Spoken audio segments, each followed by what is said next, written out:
Hi everybody, it's Danny Wood with Sandler Training, and I just finished up training this week's Essentials topic, which was closing the sale. And it reminded me of a story. There was a guy years ago who didn't show up for class when we were doing the exact same topic, closing the sale. And I called him up and I said, "How come you weren't in class today?" And he said, "Well, Dan, I was listening to the CDs, which we had at the time, and I listened to David Sandler himself. And David said that he had pages and pages of notes on all the other aspects of the Sandler selling system, except closing, where he only had 2 lines. So I figured, why should I come to training if David Sandler himself said, I only have 2 lines?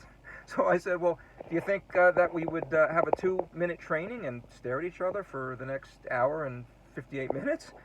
But I do have a question for you all. Why do you think he said that? Well, if you're thinking to yourself, well, you know what? We do all the hard work first, you'd be correct. Because at Sandler, we qualify hard and we close easy. So, everybody, when you're out there, make sure you're qualifying stringently and you're closing easily. Good selling, everyone.